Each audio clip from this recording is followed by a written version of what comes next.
session, so I'll tell you at the end how to get a hold of it if you want to share it with your coworkers or anything like that. And then I'm going to do it again today at 5 p.m. Central.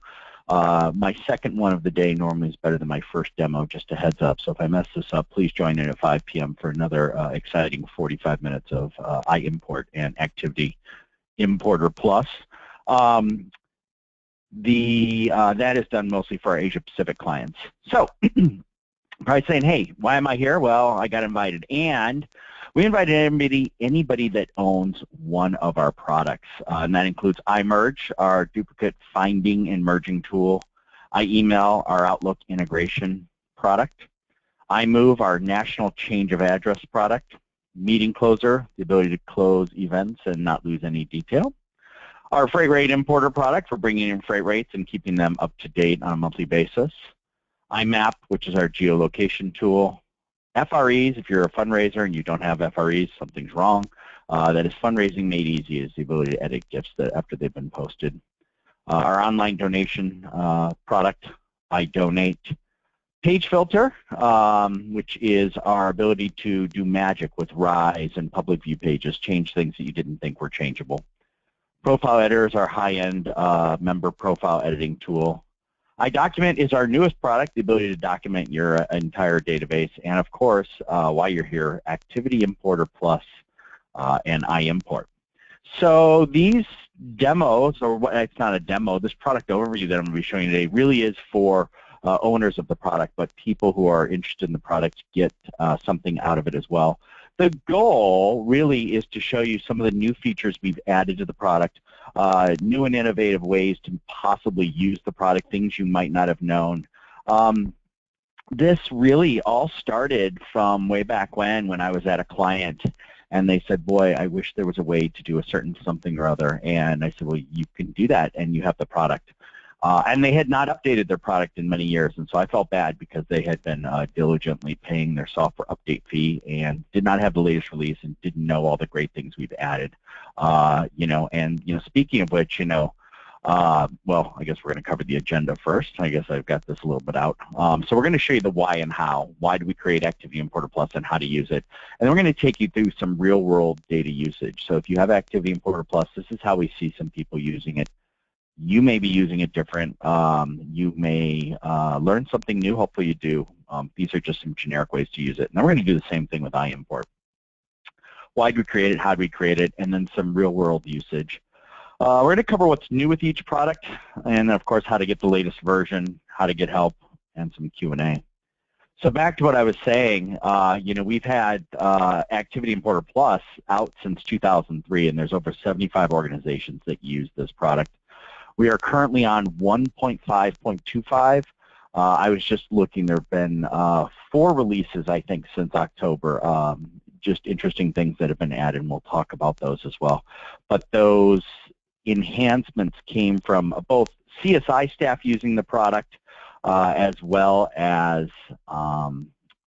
you guys. So, ultimately we couldn't have done it without you. Your suggestions for making the product better are what make the product better. We do invest a lot of time and effort into keeping the products fresh and doing new things. So we're always looking for new ideas. If they make sense and multiple people have suggested them, we tend to put them in. And just an FYI, if you have any questions, go ahead and shoot me a question, and we'll answer those at the end. So just on your GoToMeeting, go ahead and do that. So why do we create Activity Importer Plus? Well, I've had people say to me, well, I can import activities from IMIS right out of the box, and you actually can. But the problem is that it creates the exact same activity over and over again. And so we needed a way to create unique activities. And I will tell you, we were making money importing activities for clients. It was good money. And I got 2 kids that are going to be going to college here in a couple years, and money's good. However, that's not an effective use of your money when you're paying us to do something that you should be able to do. So we decided that a product would make more sense where you could do it on your own without having to pay us to do it for you. So we needed a way to create unique, same type of activity over and over again with different data on the line. And then we had a great suggestion from a client, and they said, we really want to be using the activities in IMIS to do our segmentation. So we know people who, say, have gone to the event last year, but who haven't signed up for the event this year.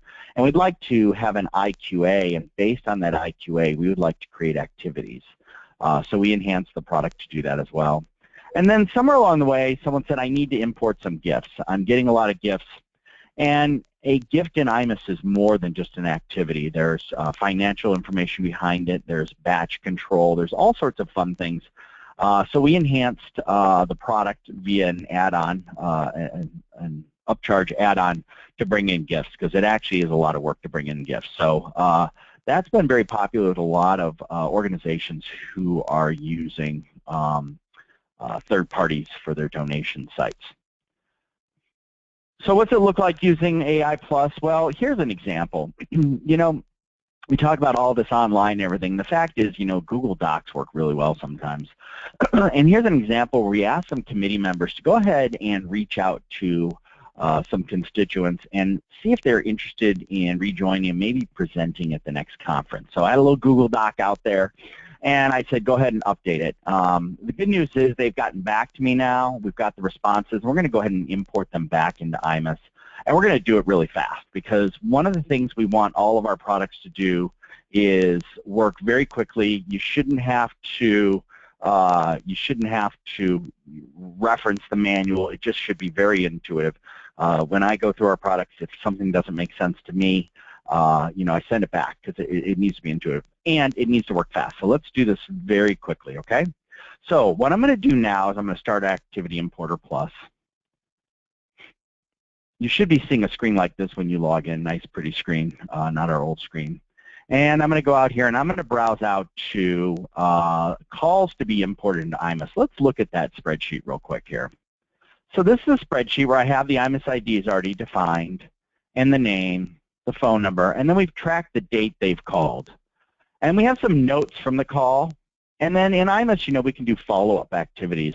So we're going to bring these in as activities with follow-ups to certain individuals to follow up with these people. So after the calls, Jack wants to be contacted after March, so Michelle's going to go ahead and do that.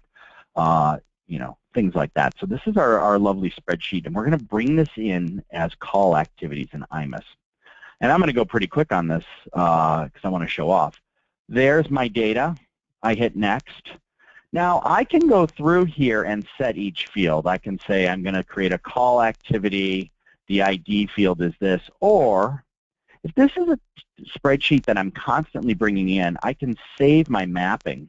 So in this case, I'm going to go ahead and use my my mapping, my call log insert mapping. And what that does is that has saved all of my mapping. So the ID field is mapped, my notes, who it's assigned to, the follow-up date. Notice I'm inserting these records. We're going to talk about these three other options in a minute. Here's our new labels. This is brand new to the product as of the end of last year. This is what you're used to seeing. This is what it looks like in IMIS. These are the default labels in IMIS that have not been updated. And then for the geeky folks on the call, we can show you the actual underlying SQL code of where it's actually going. So this was snuck in by our QA department because sometimes they were being asked, can you tell me where assigned to goes in the activity? And so now you can actually do that. You can say, oh, that goes into the source code. So there's a cool little thing if you are doing non-IMIS kind of imports. And then here's our show all fields. This is going to show every field that's on that activity record, including fields that you don't have visible in IMIS. So those are two powerful things.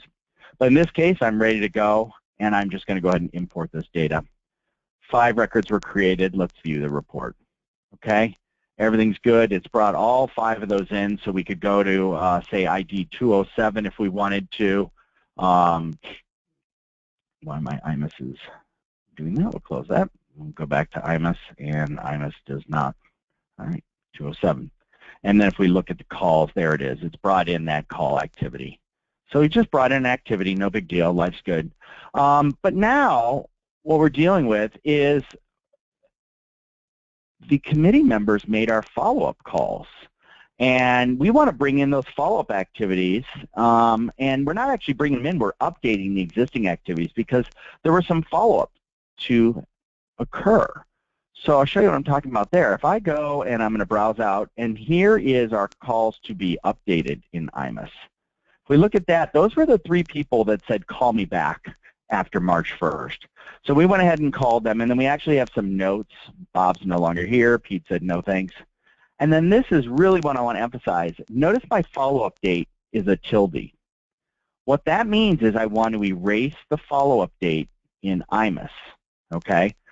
So by default, when I am going and using Activity Importer Plus, and I'm going to pull up my mapping here because I've already done it. Here's my follow-up mapping. Up here in IMIS, we have something called a blank value text. If I click that, you're going to see 2 very important things. The first thing is to ignore blank values in an import file. The reason is, if I were just trying to update some data, I may not want to update if I don't have information. So if my phone number was missing on a record or if something was missing, I don't want to erase it. So this says if there's a blank value in my spreadsheet, don't erase the data in IMIS, leave it. But this says if you have a cell that contains whatever character you want, I like a tilde, if you have a tilde in there, then please erase the data in IMIS. So this is a way for you to control what gets erased and what doesn't get erased. So I'm going to save that. Notice I'm going to say this is an update, okay? We're matching on the activity type, the ID, and the original date called. So I'm going and matching these activities. I'm going to update them with my follow-up notes and my new follow-up date. So when I hit import, basically it's come back now and said, we got a problem here. Something didn't match. So you can look at that, and it's going to go out there and say, hey, there was a problem. I couldn't find these activities, right? They just didn't exist. So it's designed to go ahead and make sure that you are not doing something you didn't expect. So in this case now, I've taken off the date called matching, and now it says, hey, heads up, you're about to update 4 activity records for 3 IDs. That's probably wrong, okay? Because in this case, this is another thing we added. I think I'm only updating 3 activity records, and it says I've matched on 4 fields. So no, I do not want to continue. We added these things after we had a customer or 2 erase their entire activity table. Because what they did was they just matched on ID. So now we require you to match on activity and 1 other field. So finally, in this case, I'm going to match on assigned to. And hopefully I say 3 activity records for 3 IDs. Do you want to continue? And now it's going to go ahead and it's updated those 3 records. So I've told it what to match on. I'll show you that one more time. I've told it to match on given fields. I've said match on these fields, match on ID. I do not want to match on date called, match on assigned to. So as long as ID, activity type, and assigned to all match, then we're going to go ahead and update. Notice our other choices here are to insert. So I could do an update or an insert. Or I could say an insert with a validation. What that means is only insert a record where it doesn't match. So this is super powerful. It allows me to insert new activities where my actual spreadsheet might have existing activities. All right, so that's super powerful as well. All right, let's exit out of there. Let's jump back to our thing. So there we go. We did our follow-up. We received the responses, and we cleared out the follow-up date. We did it fast. The other thing is we can create the activities from an IQA. All right. So in this case, I'm going to create a follow-up activity for everyone who's ever gone to a NIOG meeting in the past but has not registered for the current one, and we're going to do it fast. Well, the key to doing it fast is I actually happen to have that IQA already saved in my database. So I've made that IQA, and now I can jump under Event Management, Default System, Queries, Event, oops, I went too far, Advanced, Event, and then Past Registrants not yet registered for this year. So I just hit Next. This is using IQA, so it's run that, and so I'm going to actually show you, I'm going to go back one. I'm going to exit out here. I'm going to one more time and double click it. When I double click it, it will also prompt me for my filters. So I can use my, my existing IQAs and they can have prompts in them as well. And then once I do that, I can go out here and create my activities. I don't know if I have one out here already pre-saved, so I don't. So in this case, I'm using my fields from that IQA. I'm going to make a call activity. The ID field came already in there. I'm going to use today's date. Notice I can overwrite any date I want in here. So I can put whatever I want. Here's my notes. Maybe my notes are the code of the last event attended, so I can put that in. I can assign it to someone to follow up, and I can put a follow-up date in here as well. So they're going to go ahead and call them that. And when I hit import, it runs it and says we're going to create 4 records, and there they all are. So cool thing with Activity Importer Plus to actually create activities from an IQA. Really powerful segmentation for segmentation. Okay. As an FYI, as I said, you can import GIFs with Activity Importer Plus. It's an add-on module, and we have not had a whole bunch of requests for importing pledges, but if you do have that need, we'd like to hear about it. 1 or 2 people have mentioned it to us, but they just said it would be nice. They haven't really said they have to have it, so question on that. So iImport, we've got about 60 organizations that use iImport. We are on 2.10, and it's been updated based on your needs and our needs too. As we use the product, we use them in real life, and you know we're humans too, so we find issues. But we couldn't have done it without you. You know, thank you so much for your support there. So why did we create iImport? Well, we needed a way to import and update name, address, demographic, and multi-instance tables. We needed to make sure that the data we brought in was not corrupting IMIS. We needed a way to update that data, and we wanted to make it very easy to use. There is a built-in insert tool in IMIS. If you master it, that's awesome. It does take a little bit of work, and the first thing they always tell you is make sure you do a really good backup of your database, because it is a one-way tool. You hit go and it goes. And so we needed a tool that was very easy to use that hopefully would stop you before you did something crazy. So here's an example of using it. We've got some new prospects, and we want to bring them into IMIS. It's the same format every month. I get this from a third party. I'm going to bring them in, and I'm going to set their username and password. In this case, I may be setting their username and password per some formula. And then I'm going to go ahead and email these people and say, please log in. Here's your username and password. There's all sorts of things you can do. But the point here is that iImport can now insert and update the user credentials in IMIS. So we're going to do this really fast. Here we go. I'm going to fire up iImport.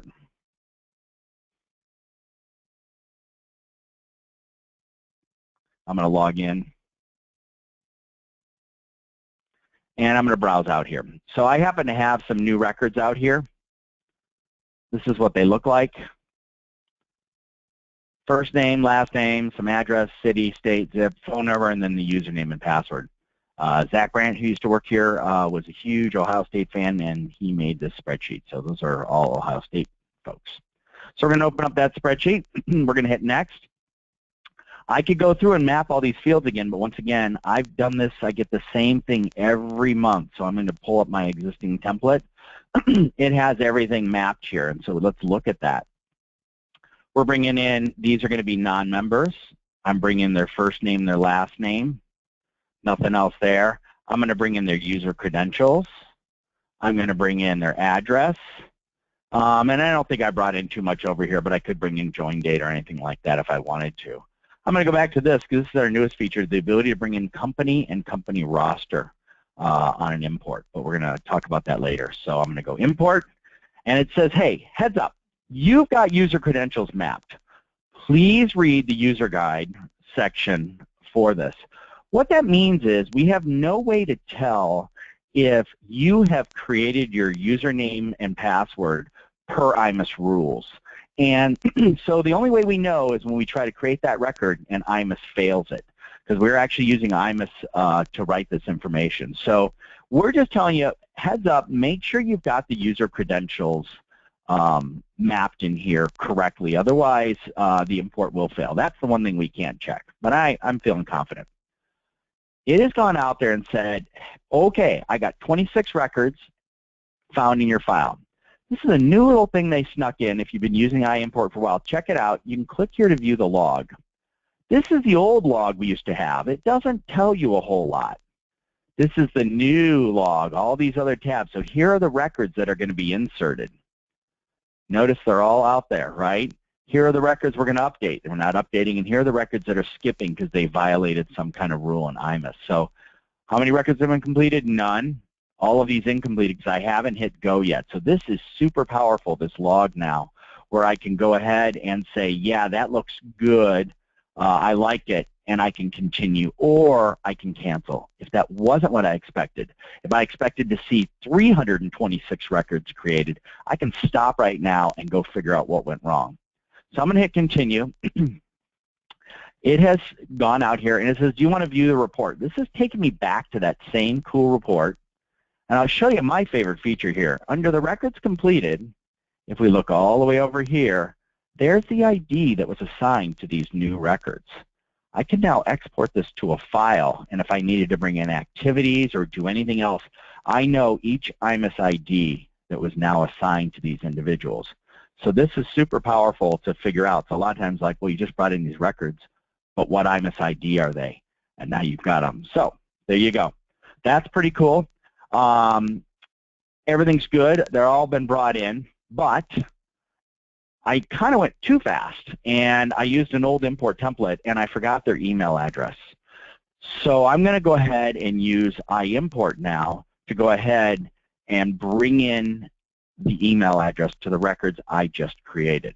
So not too hard here. We're going to browse out, and I'm going to grab the new records with email, the right one I should have done. Next. And I'm going to go out here and I'm going to pull up my template. And this is going to be my email update template, because apparently I make this mistake every month. And what this says is find all the non-members. They got to match on member type, which is going to be non-member. Their first name and last name should match.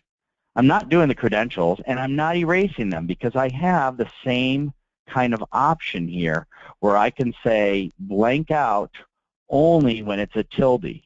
So in this case, I can actually set what my field to erase on is, but this is the most important part. Ignore blank values in the import file, because really I'm only interested in updating one field, and that is the email address. Okay, oops, it's on the address tab. So there we go. That's the one I'm updating, and that's all I really care about. So I'm now going to say import update. It has found 25 records, so one is actually missing. That's okay, and we're going to view the log, and we can go out here, and it's gone out here and found all the records. We can see the records that were completed, none yet because I haven't clicked OK. Here are the ones we're going to be. We're not inserting any records. We are updating 25, and we're not skipping any. So I don't know what happened to 26 there. It's kind of interesting. But anyway, this is very powerful because if this had come back and said it was updating, once again, 326 records, we would stop.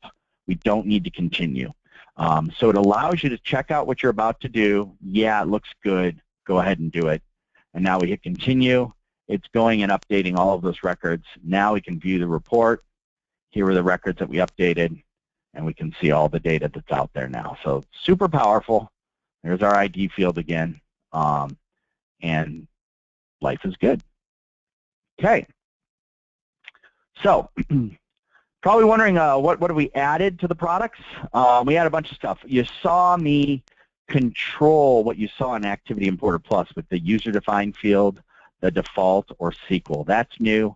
For the SQL geeks out there, you'll like that. If you're using our gift importing module, the Activity Importer Plus with gifts, the batch created by, that used to say created by iImport or Activity Importer Plus, and now it's actually the user that's using the product. The batch name used to be the same for all imports, and now it actually follows the IMIS rules, and it will be the date of the transactions you brought in. If you're using gift importing, we now support list as, we support receipting. The IQA support that you saw has been enhanced. We're actually using our latest iEmail, IQA web services. There's new additional diagnostics built into the product, so it can tell us what might have gone wrong so that when you call us, we can sort of figure it out without requesting your database. And just like all of our products now, it self-licenses. So when you start it up, as long as we have your IMIS serial number, it's going to reach out to us and say, hey, are they legit?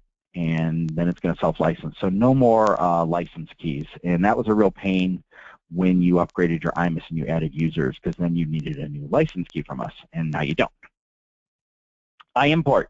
We combined the importing and updating into one. For those of you who have used the product a long time, there used to be the ability to both import and update, and they were two separate products. And now I can do it all at once. The ability to bring in companies and individuals at the same time. So that is that new feature I showed you.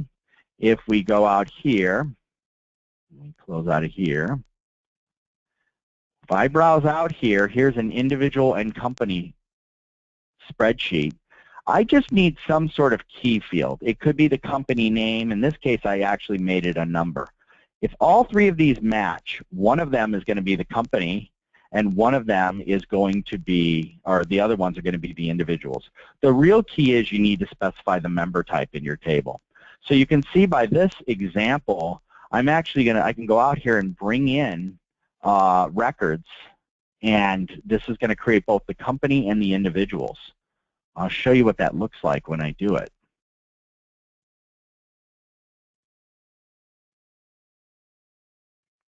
The most important thing you have to know on is you check that and you say, well, what is the field that we're matching on? And in that case, it was company ID. If the company name was unique within that file, so the company name always matched, you could match on company. What that's going to do is tie all the records together, create one company record, and attach all of the other individuals underneath it. So that's new as well.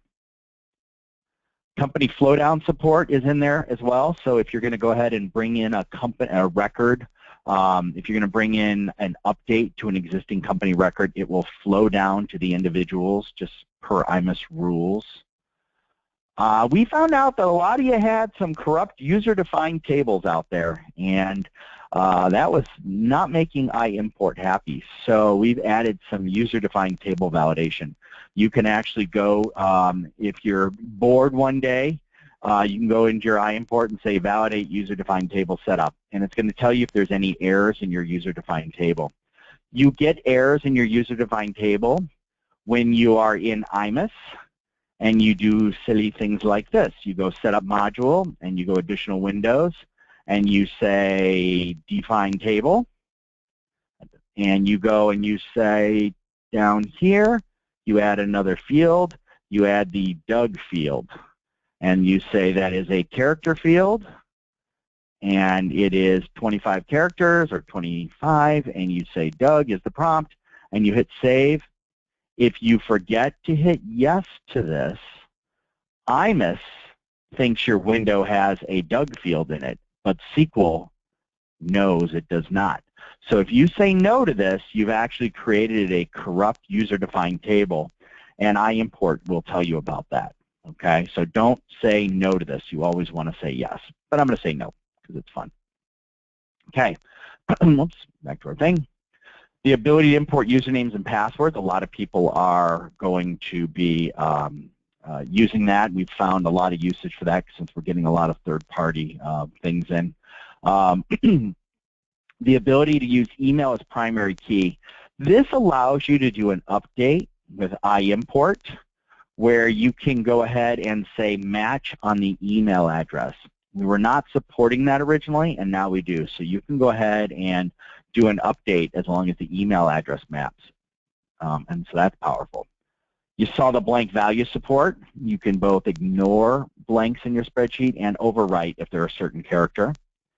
You saw all those notifications. That was a lot of work to tell you how many records we were updating and how many records we were inserting and how many records we were skipping.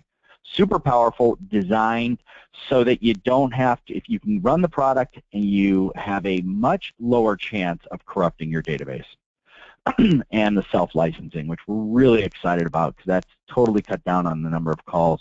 Especially, we have clients throughout the world, and in Australia, goes to install the latest version of our product at 5 p.m. their time, we're sleeping here in the States, and so that was very frustrating for them. They'd have to wait another 8 to 12 hours until we woke up and addressed their ticket, so no more of that. We have some cool things coming to iImport. You saw in Activity Importer Plus where I can import, or I can import where there's no match, or I can just do an update. We'll be adding that as well to iImport. So right now it'll both import and update at the same time. We're going to allow you to say, no, I just want to do the update, or no, I just want to do the import. If you are using IMAS 20 and you're starting to mess around with the new panel editor tables, the EAV, we're going to support those as well so that you can import data into those. So if you like what you see, you want to make sure on the latest release, if you fire up any of our products, it'll tell you the release number right there. If you're already in, you can go to Help About. AI Plus, the current version is 1.5.25. iImport is 2.1.0. You go into our web, excuse me, go into our website, and hopefully this will be changing. This month we'll be getting a new website. You click Login, and if you lost your login, just email sales@csiinc.com and they'll get you your login. Once you get in, you can scroll down to the current product releases, and this is going to be every product that you're current on your support with. So if you are not current on your support, then you won't see the product there. You can go here now and download the product or download the latest documentation. There is a full set of documentation out there for every product, okay? And so actually, I'm going to show you what this kind of looks like. The real powerful thing about the documentation is that you can see what's been added. So if you're paying close attention, I was not using the latest version of Activity Importer Plus. Wow, this one's not even the latest. I guess that might, oh, sorry. You can go down here. I'm on the old copy here, and you can see what was in each release. So if you happen to be on 1.5.23 and you were not using the gift importer option, you could see there really was not anything in the product added in 1.5.24 that would apply to you. And so you don't need to waste your time updating the product. So that's what's out there. You can download these release notes before you download the product. It's all right there. Once you get it, save it on your workstation or your network. You're going to need to extract the files. I have an erase me directory on all of my computers, which means it's stuff that I can just get rid of once I've used or anytime I need to clean space. We used to say run as administrator. You don't need to do that. You can just hit open now. All of our products should run as administrator. If you go to launch it and it gives you some kind of weird permissions issue, go ahead and try reinstalling with a run as administrator. You should not need to do that, but that's one of those things they promised me is fixed, and I haven't seen it fail since they fixed it, but who knows. You should be able to install these on your own. The first time you run each of the products, it's going to need your what's known as your SA username and password. The username is often SA, but it could be different, and you need that password. And if you don't know what it is or you don't know what I'm talking about, you're going to just need to talk to your IT folks, and they will get that for you. It is a one-time thing that you need to insert. You type it in, you hit OK, and you're done. It does not need it anymore. As we release enhancements to the product, you will occasionally need it. If you get stuck, please read the manual. Brooke, who is now in the office next to me and can probably hear me, spends a lot of time on these manuals down to the font level. There are loud discussions and fights about what font they're supposed to be in here. She takes her work seriously. She spends a lot of time, do her the courtesy of at least checking out the manual if you can. And then if you're still stuck, go ahead and email support@csiinc.com and give us as much information as you can. A screenshot is just amazing. If you can give us a screenshot of the product, of what you're having, it's just so good. And then for those of you who don't know, there is a snipping tool built into all versions of Windows since Windows 7. You can just go to that snipping tool, you say new, and then you can go out here and you can screenshot, and then you can go File, Save, and it'll save it right out there somewhere where you can send it. And there you go. Now you can send us that screenshot. Sorry, that is my computer, my other computer, which is Windows 10 and has a display driver fail on itself every now and then. But in this case, you can just go ahead and make a screenshot. If that was too much work for you, just hit the print screen on your computer. I'm sorry, I have Snagit on here. Just hit print screen, go into Microsoft Word, and paste it. And then finally, I happen to love Snagit. Snagit is, I think, about $40. I can do a capture, which can be a screenshot or even a recording. There's nothing more powerful than an actual recording. I can go over here and say, do this, and then I can say, record this. So I can actually give you all the steps. I do this with ASI when I want to report something. I clicked here, I clicked here, I clicked here. I actually record it and send them the recording. So 3 different ways to give us a screenshot. Please consider doing that if you can, because there's so much there. And if possible, give us as much of the screen as you can, so don't cut out like the version number or anything crazy like that. We run about a 2-day turnaround. I will say our support staff got knocked out with like the norovirus last week. We might have been right at the end of those 2 business days, but if you submit everything to us and you tell us about your issue, within 2 days we're going to normally get back to you. If you don't give us a whole lot of information, if you just say iImport failed, you're going to get back. You're going to hear from us within 2 days, and we're going to say give us more data, and then you're going to start another process here. So we may say give us more data. It takes you till the next day to give more data. You go back in the queue. We respond. So you can really make the stuff quick if you give us more information. Or feel free to say, hey, I'm available on Friday at 2 p.m. if you want to do a WebEx. We're happy to do those as well. If you saw some cool stuff but you think it could be cooler, go ahead and just email support@csiinc.com. We review all requests for enhancements about once a month. We are having more events like this. Like I said, one tonight, 5 p.m. You want to see me make fewer mistakes. Hopefully that will be it. And we have had previous like this, and also on our webinar. You'll see all of our previous ones recorded. If you want to see a regular demo of the product, you can go to either of our web pages for Activity Importer Plus or iImport, and those are this was more for the people that already own the product, but these 2 pages will show you all the detail on the product, and of course our webinars. So I see a couple questions out there. Unfortunately, they're all from the same person, but that's okay. Is there a way to differentiate new and old data when using iImport? No, iImport does not know what's new and what's old. It is going to take whatever's in your spreadsheet and overwrite there. So there is no way to tell it, you know, based on this, do this, although that wouldn't be the worst idea for an enhancement. So where are the save mappings stored on the local user machine or some central location?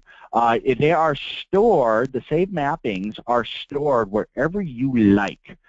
So if I save a mapping, let's go ahead and load a mapping first. Here's my template. If I want to save it, when I do a save, I get to tell it where I want to save it. So it can be on my network, it could be on my local machine, or anything like that. So up to you on that. Can erase be only one character or a string, delete instead of thing? That is a really, really good question. I don't know the answer to that. Let's find out. Options and cells containing the word delete. Yes, it can be a whole word if you want to do that.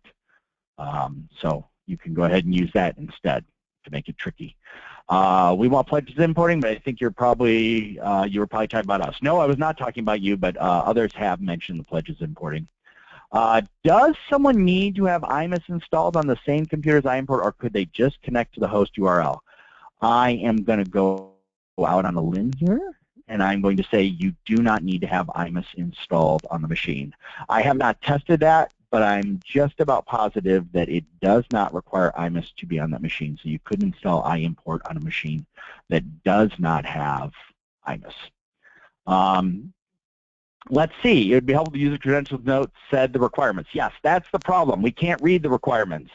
They are buried in a web config that is often not on the machine where iImport is running. So we cannot read the requirements, and that is our whole challenge. If we could read the darn requirements for your username and password, then we could actually check against them, but we don't have the ability to read those. Can iImport do other things like set accounts as disabled? Yes, you can. Oh, can you set accounts as disabled and credentials? No. Yes, you can. How about that? Yes, you can go out there. You would go out there and say something like disabled login, -1 or true.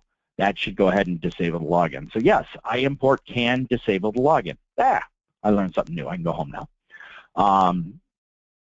All right, that's totally cool. How do you correct a corrupt user-defined table? That is a tricky question. It depends on how corrupt it is.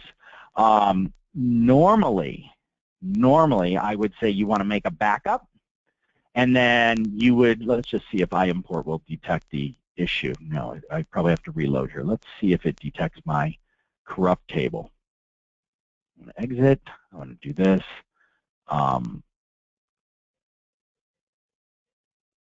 So let's see if it detects my corrupt table. It's loading. It's figuring out my whole thing. We're going to go to our next table, new records, next, and tools. This is not something you want to do in a demo. Nope, I don't know. Oh, this is, I know what's happening here. This is actually going out there and mapping also. It's also seeing that the field and data types don't map, so it must not be looking for orphan. However, if you want to correct your user-defined tables and they're corrupted, you would go in here, you would open up the table that was bad, you would hit define table, you would make some sort of change here. So I'm going to add a period here and hit tab, and now I'm going to go back and erase that. And now I'm going to hit save, and yes to update create server table. That will rebuild your table and should fix it. I highly recommend you have a backup, because if for some reason this is set to a date field and you have character data in there and you hit that save thing, it will fail as it tries to convert the character data to a date. So that's how you do it. James is being nice enough to say, hey, you know, screenshot from Mac is Command plus Shift plus 4. And so that's how you do a screenshot of Mac. That's good stuff. Andy Weaver is nice enough to say that you can use this if you're using fundraising. You do not need the gift importer to bring in requests. So if you are bringing in requests, that is doable without the gift importer. And we're going to also be doing an enhancement for that. I'm sorry, that's with freeze. Never mind, Andy, you're messing me up. Sorry. Is table correction done on the individual table or rebuilds all tables? That is a very good question. I believe when I hit save and rebuild, it just rebuilds this table. I do not believe it rebuilds each table. So you probably have to go to each one. You can go up here. You would go name demo specialties, make a small change, go put it back, and hit save. And then that will rebuild that table. All right, those were some good questions. If you guys have any more, don't hesitate to email me at dmorris@csiinc.com. I really appreciate the last 44 minutes of your time. And once again, thanks for being a CSI product client. We really, really appreciate it. And once again, this is recorded. So as soon as Brittany's back, she'll get it up on our website. Thanks again.